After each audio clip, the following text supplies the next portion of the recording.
नमस्कार, मैं हूं आपके साथ नम्रता शर्मा। दुनिया का हर देश अपनी जमीन में विस्तार करने के लिए जो खाली जमीन पड़ी होती है उस पर कब्जा करना चाहता है। और एक आइलैंड ऐसा ही है जो कि दो देशों के बीच फंसा हुआ है और आपसी समझौता हालांकि हो गया है। और अब इस आइलैंड को इस तरीके से बांटा गया है कि 6 महीने ये एक देश के पास रहता है, यानी कि उसके अंडर रहता है, और बाकी के 6 महीने ये दूसरे देश के पास रहता है। ये जो दोनों देश हैं जिनके बीच में आइलैंड को लेकर विवाद हुआ है, ये है फ्रांस और स्पेन।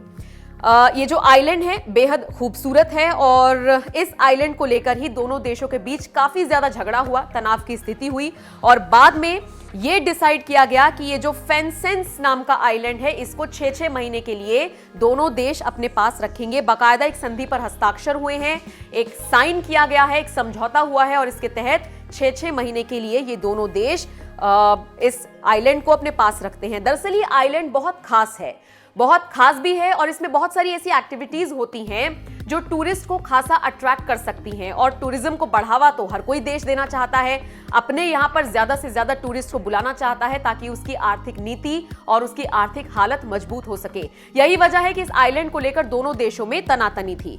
अब जरा आइलैंड के बारे में मैं आपको थोड़ा सा बता देती हूँ। फेंसेंस आइलैंड इसका नाम है, 3000 वर्ग मीटर में ये फैला हुआ है और ये जो आइलैंड है इसको बिदासोआ नदी अलग करती है फ्रांस और स्पेन, यानी कि बीच में जो नदी बह रही है वो इस आइलैंड को इन दोनों देशों से अलग करती है। यही वजह है कि इन दोनों देशों ने ही अपना अपना हक इस आइलैंड पर जमाने की कोशिश की थी। ये जो आइलैंड है लगातार अपना आकार बदलता है क्योंकि जैसा कि मैंने कहा कि नदी इन दोनों को बांटती है। नदी की वजह से जो मिट्टी है कभी उसकी वजह से एरिया ज्यादा हो जाता है, कभी उसकी वजह से एरिया घट जाता है। ये नजारा अपने आप में देखने में बहुत दिलचस्प होता है। इसके अलावा फेंसेंस आइलैंड जो है वो फ्रांस और स्पेन की सीमा पर बसे आखिरी 2 शहर के बीच बसा हुआ एक आइलैंड है, इसीलिए दोनों देशों के लोग यहां पर जाने की इच्छा रखते हैं। कुल मिलाकर फिलहाल समझौता तो हो ही चुका है कि 6 महीने के लिए फ्रांस और 6 महीने के लिए स्पेन में यह आइलैंड रहेगा।